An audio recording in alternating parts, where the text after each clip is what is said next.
the City of St. Louis's Department of Human Services, next on City Corner.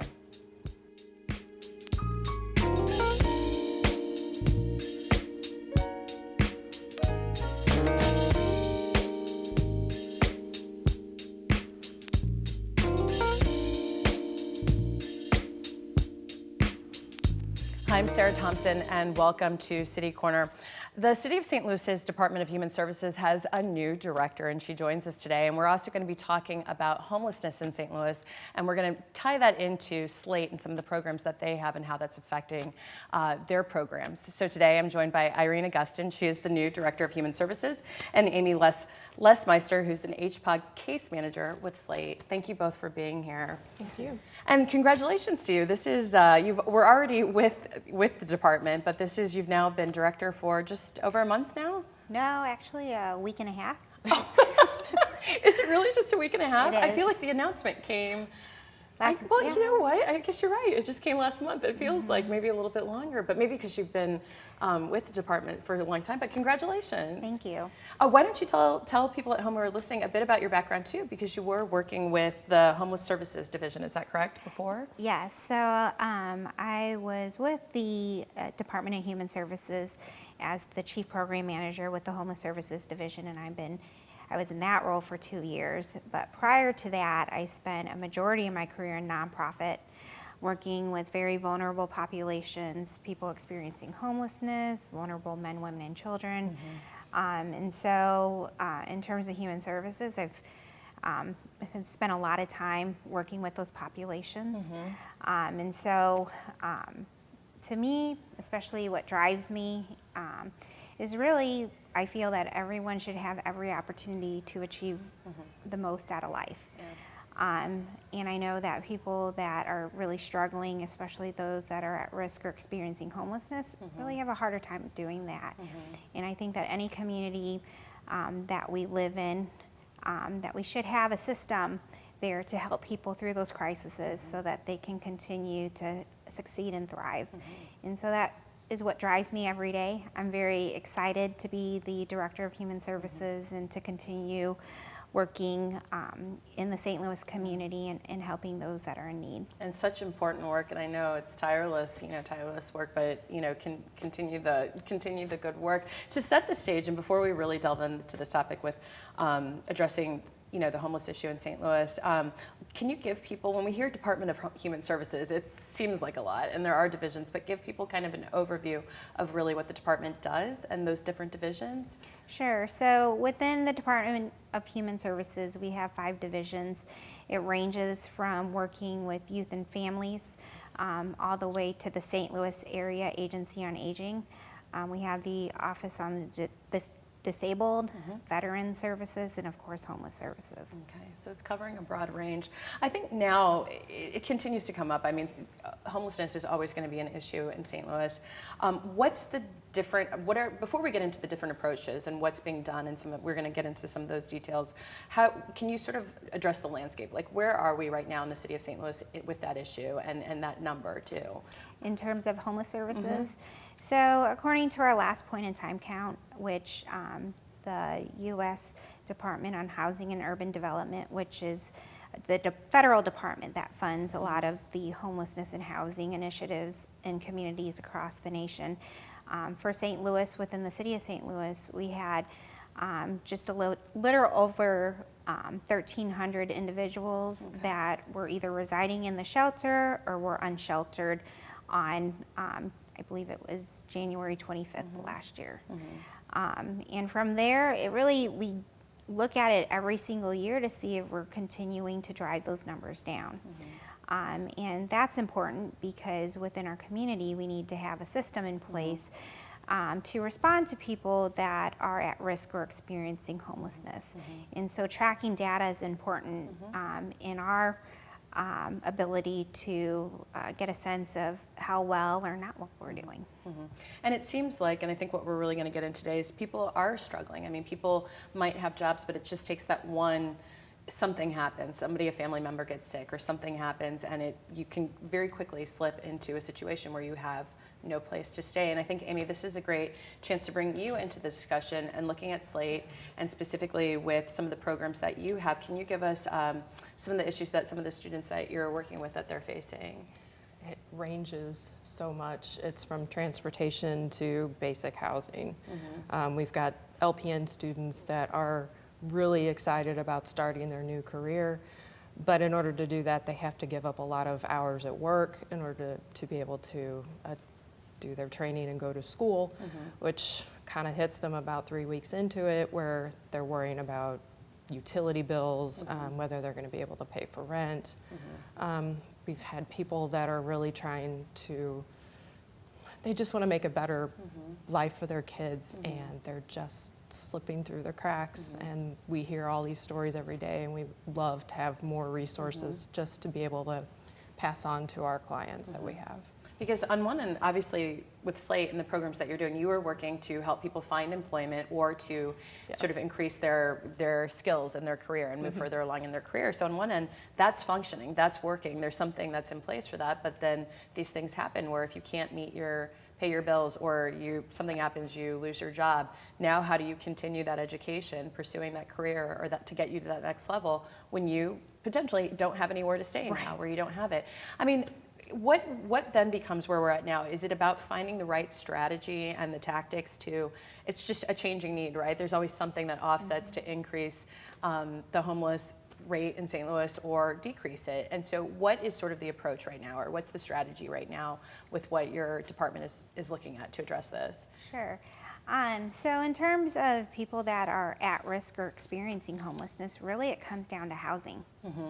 Housing provides that stability in people's lives so that they can focus on things like education, on jobs, on anything in their life. When you have to worry about where you're going to sleep or what you're going to eat, how can you concentrate on finding a job or doing a life skills class? It just doesn't make sense. It's not human nature.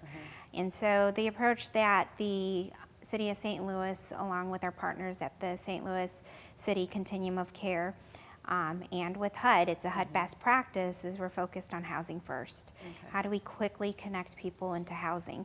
How do we prevent people from becoming homeless? And really it hinges on our ability to keep or get people back into homes. So when you say the continuum of the St. Louis City Continuum of Care, what exactly does that mean, or what exactly is it? Sure. So the continuum of care is part of how HUD funnels fundings through to communities. Basically, they want to support initiatives within your community based on having local input, collaboration, and really taking the data that comes from your efforts to really drive what initiatives need to happen. So within St. Louis City, our continuum of care has 70+ member agencies and individuals all focused on creating a homeless service delivery system that will either prevent homelessness or help someone to end their personal struggles with homelessness. It's difficult, and I know, Amy, when you mentioned with students, it's hard, and I know that when we've corresponded sometimes it's overwhelming, I think, for anyone addressing it, and when you know that somebody is in need and they can't continue, like you said, you just can't study when you're sleeping in a car. I mean, what becomes the response? How do you balance that out on your side, where you know that your priority is to continue that development, both from a career services standpoint, employment standpoint, professional development? How do you handle that when you're, addressing the students? That is a good question. One of the things that I try to stress is talk to classmates. They may know of something that you don't know. We have a booklet that we use as our guide that has a list of all the resources, and we try to actually send out that link to our anybody we talk to, really, to give them ideas of where they can find clothing, or talk to Goodwill, or this person can help you with your utilities. It's just word of mouth, but we try to be able to catch them instead of them going to a bunch of different locations for something. We try to be there for them for anything they need, so they have at least one person to talk to and just let go of whatever it is that's really hurting them or bothering them. And sometimes that's all they need, but sometimes that's just, it's not enough. And we try to get there and knock down those barriers, basically. Is there ever an ability for a student to sort of pause the program that they're in based on, you know, just as you do sometimes when you're, you know, paying back like loans or something, is there ever a chance to pause the program that you're in and, you know, continue it later on, or how does that? Actually, it depends on the training provider we have. We have some excellent training providers that understand and are, they take their students' personal lives into consideration and see, okay, this person isn't progressing, they've got problems with childcare, they're not able to, they're constantly late, or they're having problems keeping their job. So they understand that, and they'll make that a suggestion. Is it okay if we wait, and can they start over again? And we work with them to be able to do that, but it's up to the training provider, and they've been very supportive of that. Irene, are you seeing any one particular sort of you know, demographic or certain age group of the population that have a higher, or that are their rate of becoming homeless is actually increasing more rapidly right now? I mean, is it young people? I think sometimes people are really quite surprised when the other day we did an interview and we're talking about youth homelessness, and people I think sometimes are really shocked to find out how many students who are actually enrolled in school but might be sleeping at different family members' houses or spending the night here, and really surprised to hear that the numbers are quite high. Is that one population that's increasing, or are you seeing something different from your side of things? I'm not seeing anything different. It is youth homelessness that is on the rise and has caught the special attention nationally of that issue. And there's unique issues that come with youth homelessness. I think the number one reason why youth become homeless is discourse in the home. And so, you know, we have also kids aging out of foster care. We have one population where it hits pretty hard is the LGBTQ community.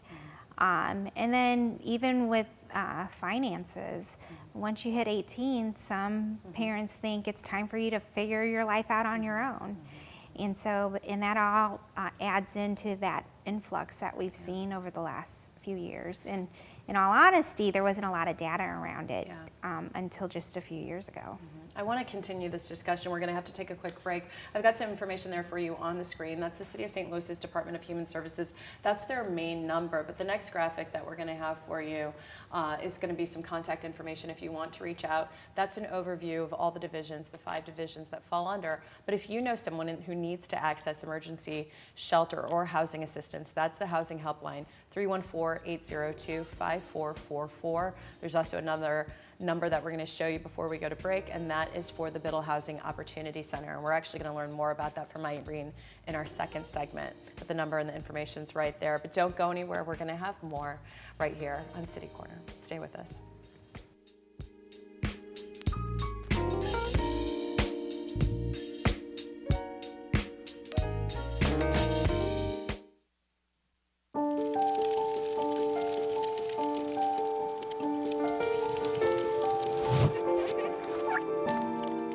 Did you know parking over tall, dry grass can spark a wildfire? Only you can prevent wildfires. It takes less than 1 minute to find out if you may have prediabetes, and you can do it here. So what are you waiting for? Just go to the site. How can I help my daughter with her reading? Searching for help with Dachshund Reading. Why do you not get me? I do. This is what it feels like for kids with learning and attention issues. Redirecting to understood.org. Join parents and experts at understood.org, a free online resource about learning and attention issues to help your child thrive.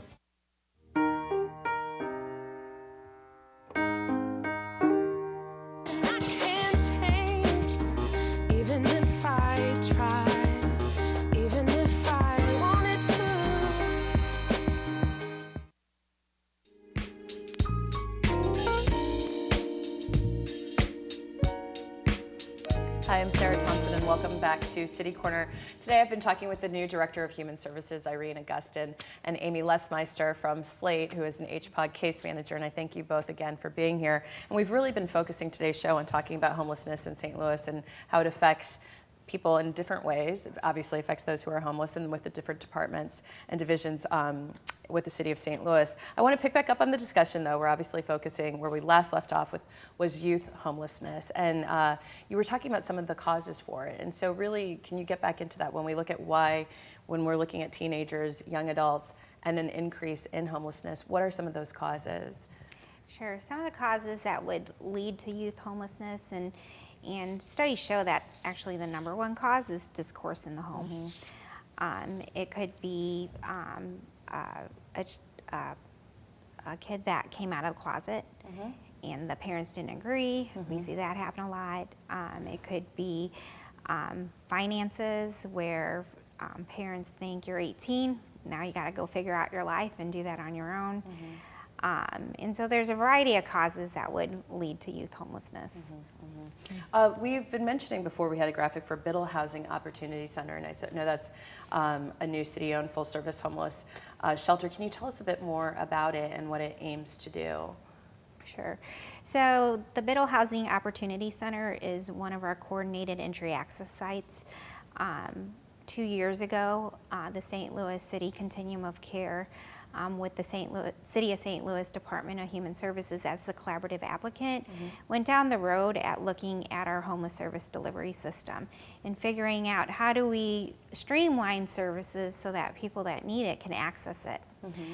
In doing that, we took a look at our current system, and we found out that it was hard for people to figure out where to get help.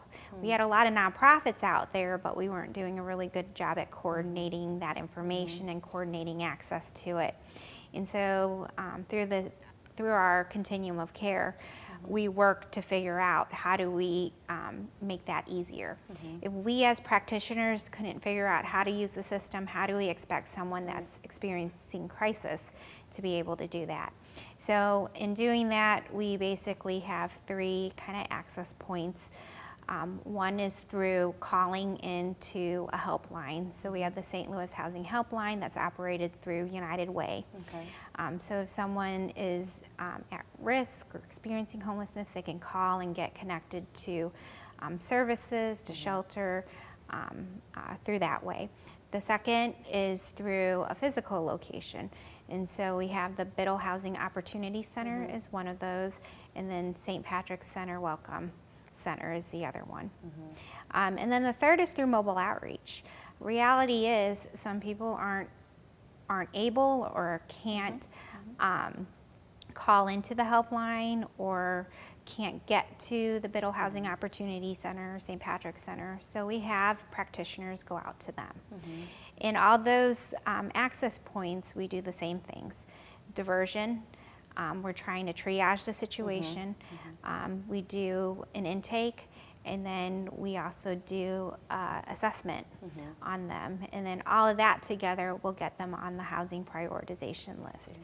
Like I said, what will end homelessness is connecting people to housing as quickly as possible. I feel that lately I've read more and more where it's kind of this trend from going from having temporary shelters, which of course, when you mentioned triage, you need that rapid response, and we're going to get into another program that you have, but the idea is to really have long-term housing. And it's interesting, how does the approach change? Like when you talk about this kind of the strategy that's being taken and triaging it, how is that different than, let's say, 5 years ago, 10 years ago? What makes the difference of the approach? Is it that you know more, the data's there? Is it that you have more funding? What are those things that change the approach that the department is taking? It's a little bit of both of that. However, in terms of our continuum of care, the focus is how do we best serve individuals, and really taking into account, what do they need as humans, and really it's housing, it's that stability, it's really that building block that will help them to succeed in life. And so, with homelessness, it's a situation, it's a crisis. It doesn't define the person, but as a community and how we respond to it, that's important. Because what I've seen in people that experience homelessness, we have people that have addiction issues, we have people with mental health issues, people missed a rent payment, it could be a medical issue, but the reason why people fall harder than others is because they lack that network of support. If it were me and I was in a situation and fell on hard times, I have my parents that can help me, or my sister or my friends can help me. But some people may not have that family support. Some people may be too ashamed to reach out because having to go through hard financial crisis is sometimes shameful. And sometimes pride gets the best of them and they do find themselves in a situation. But regardless of it, people that fall on hard times do deserve a system within our community to help them through that crisis. And there is data to support that if we quit avoiding the issues and really hone in on how do we get people into housing, it's actually cost effective to our community. Someone that's chronically homeless on the street are more likely to engage with emergency rooms and with the police because of issues that they're encountering. And it's not unheard of to know that one individual can cost a community in 1 year $1 million. Right. And so we just have to be very real about what that solution is, and it's just as simple as connecting someone to housing and providing them the appropriate amount of support so that long-term they can maintain their housing and be in it. Yeah, no, you've articulated that so well. Tell me about this rapid rehousing program, because that's kind of a situation where something is needed immediately. Is that correct? Yes. So, so like I said, housing is the solution to ending homelessness. There are a variety of housing solutions that would help people in certain situations. And so we use data to kind of figure out what housing solutions are best for people.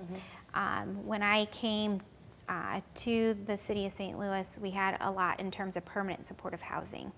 So basically the idea around permanent supportive housing is that that individual needs housing and support services assistance for maybe the rest of their life.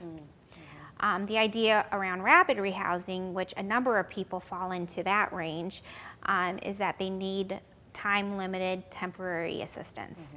So it could be they need rental assistance for 3 to 6 months, and with some support services, that's enough to get them on the road to where they're paying their own rent, they're thriving, and this was just a blip in their history.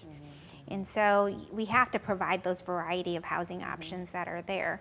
But the goal with whatever housing options there is how do we get them quickly connected? We want them off the street and out of the shelter as quickly as possible. I want to thank you for that. And Amy, I want to bring you back into the discussion too, and talking with some of the students. I mean, have you seen a change over the years too? Is this something that you've seen increase with younger people, or has this actually always been sort of an issue that's been there? I think I'm still kind of new to the position that I'm at, but I'm dealing with customers and our clients one-on-one more. And this last year, I've just never really knew just how bad off some people really are. I mean, I had a young woman who actually has custody of her brother, and she's taking care of her mom and trying to go to school. It astounds me how people actually are able to cope with the problems that they have, and that's why I think it's good to have a place, just somebody to talk to, and have a place to go and resources to be able to send them to. But it seems like homelessness and almost losing their apartment or whatever just seems to be a big thing. If it has a domestic violence piece to it, I find that some people are running into like a brick wall where their family's tired of the same thing happening over and over again, and they're like, their solution is to say, okay, we're not helping you anymore. But then they're still stuck in the situation they're in. It's not getting any better. So it's like, what do you do? How do you help these people? And it runs the gamut of all kinds of situations. And when we ask that question, what do we do? I mean, do you feel that, and especially with your background and working in this area, is there just a missing link, a missing piece that we are just as a society not addressing? Or is this just sort of, there will always be these situations and we just need to find the right approach, as you talked about, where it's kind of triage, then getting into a system that's efficient, that connects with other organizations? Or is there just really something too that we need to do as a whole, as a city, as a community, better at, that we are just not addressing and we're just completely overlooking? I mean, in terms of homelessness, and you can look at poverty, you can look at, any kind of issue that confronts the community, and that does affect people experiencing homelessness. And so in terms of having one thing that affects it, I really would say that there are a lot of things that we need to address within our community. One's affordable housing. The other is employment and being able to be paid at livable wages. Daycare is another issue, having appropriate substance abuse treatment. And then, in terms of being a community, we have to do a much better job of supporting one another, being a lot more aware, especially if someone's going through a hard time, just taking note of that and helping them through it and being empathetic. However, in terms of moving forward, I think, you can take all these big issues and it almost seems overwhelming. And what I like about the effort that we've done within St. Louis through the Continuum of Care and working with our partners, it's, being very realistic, acknowledging the fact that this is a big issue, but chunking it out so that we can figure out what those best practice solutions are.